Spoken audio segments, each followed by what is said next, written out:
Les amis, comment allez-vous bien? Quel plaisir de vous retrouver pour cette nouvelle vidéo. Et comme vous avez pu voir dans le titre aujourd'hui, on n'a plus le droit. Aujourd'hui, je vais vous parler du film Scream 7. Les amis, je suis un très grand fan de la franchise Scream. J'attendais Scream 7 avec impatience.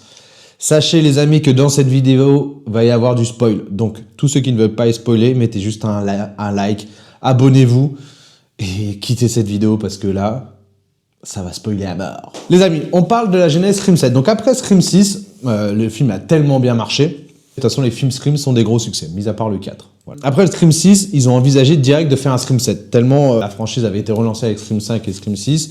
Donc ils ont lancé la production du film. En cours de production, les réalisateurs des 5 et 6 ont dû quitter le projet pour cause d'un autre film. Ils ont engagé un autre réalisateur.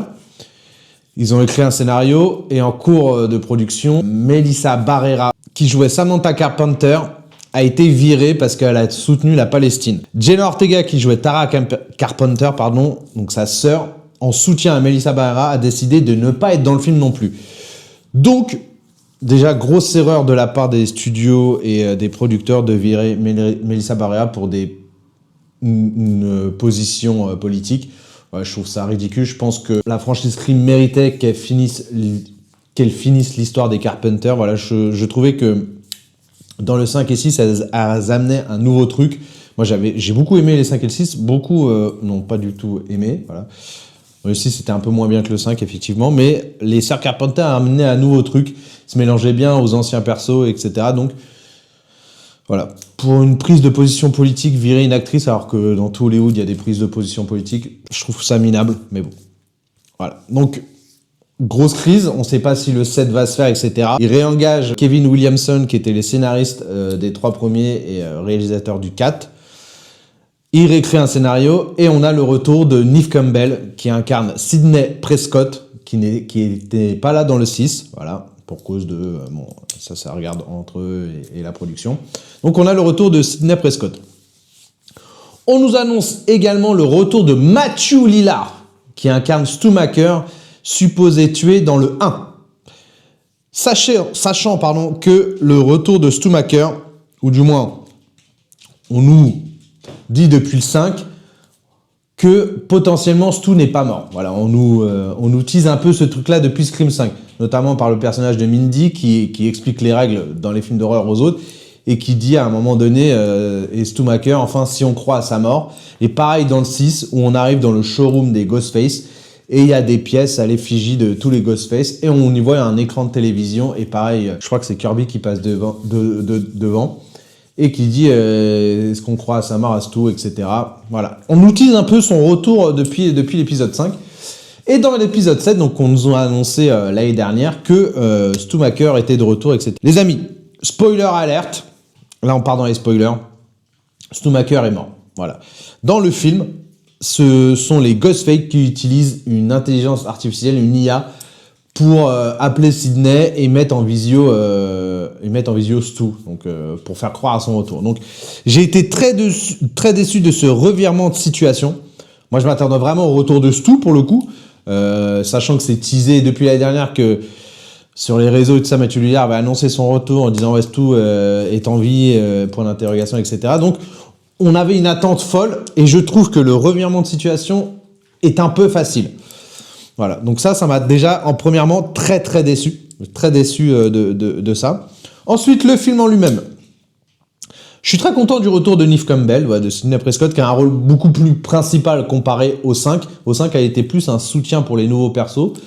Donc là, on a un retour principal. Voilà, les Ghostface se concentrent sur elle et sur sa famille. Donc elle est traquée, sa fille Tatum est traquée aussi. Donc ça, c'est très intéressant. On retrouve un peu l'origine, la nostalgie des premiers. Et ça, c'est plutôt cool pour le coup.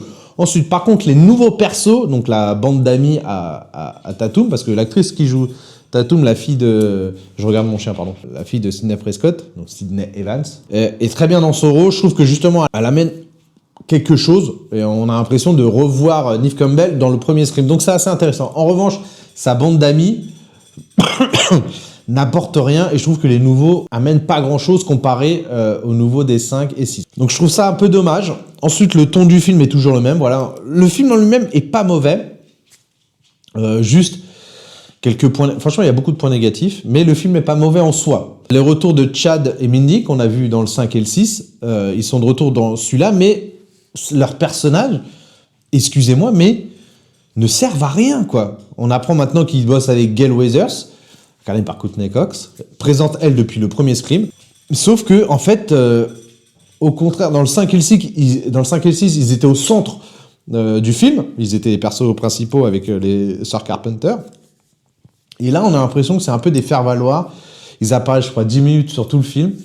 Ils amènent pas grand-chose, donc je trouve ça assez dommage, surtout que leurs personnages, dans les 5 et le 6, étaient très intéressants. Mindy expliquait les règles des films d'horreur, on voyait que c'était une fanatique, etc. Elle avait un lien en plus avec les premiers meurtres, vu leur oncle a été tué dans le 2, donc, et était un ami de Sidney en plus. Et là, dans le 7, voilà, on les a mis parce qu'il fallait les mettre, à l'impression, ils avaient un contrat... donc c'est un peu dommage. Ensuite, la scène d'intro est géniale. Pour le coup, ça faisait longtemps qu'on n'avait pas eu une scène d'intro d'un Scream. Donc je vous rappelle la scène d'intro dans les Screams, dans tous les Screams, qu'une personne se fait appeler, elle se fait tuer par Ghostface. Donc chaque scène d'intro est effrayante et amène directement, se met direct dans le film. Et dans celui-là, la scène d'intro est géniale. Je vais vous balancer. On y retrouve un couple qui vont dans un Airbnb, dans la maison de Stu Macker, qui est transformée en Airbnb. Dans la maison de Stu Macker, c'est là où se sont passés les événements du 1 et du 5. Donc, dans tous les meurtres, etc. à Woodsboro. Et la maison est transformée en Airbnb. Ils arrivent dans le Airbnb et évidemment, sans surprise, Ghostface est là et les tue et brûle la maison de Stu Macker. Donc là, tu te dis, ok, donc Stu Macker peut-être est en vie. Donc la scène est vraiment excellente. Et c'est une des meilleures scènes d'intro des Scream d'ailleurs. Et ensuite, là où j'ai été hyper déçu, c'est la révélation des Ghostface, les amis. La révélation des Ghostface, donc c'est le moment qu'on attend le plus, on est toujours surpris. Et là, les amis, les Ghostface ne servent à rien, enfin, ont aucun lien, et leur but d'être Ghostface n'a ni queue ni tête, ça n'a aucun sens. Voilà, je vous le dis direct, je vais vous révéler, c'est la voisine de Sidney et un mec d'un hôpital psychiatrique, d'un mec qui travaille en hôpital psychiatrique. Et sa révélation à Ghostface, c'est parce que elle a lu le livre de Sidney, elle avait un mari violent, elle s'en est sortie grâce au livre, et Sidney n'était pas aux événements qui sont passés dans le 6, donc elle a pris ça comme une trahison, donc elle a décidé de devenir Ghostface et de traquer Sidney. Nul. Donc voilà, j'ai été très déçu par cette révélation. Moi, je m'attendais vraiment au retour de Stu, et ça aurait été plus intéressant que Stu soit encore en vie et qu'il nous dise, bah voilà, ça fait des années que en fait je suis emprisonné dans un hôpital psychiatrique. Parce qu'à un moment donné, dans le film, le mec qui est Ghostface, Sidney montre une vidéo, elle dit ouais, c'est John, en fait, il a une amnésie, etc. Ça aurait été hyper intéressant, les amis. Ça aurait été très très fort. Ils ont choisi ce parti pris de faire une IA parce que le mec, au final, le Ghostface, a bossé à Google, donc il était parfait en IA et tout ça. Facilité quand tu nous tiens, en fait. C'est dommage.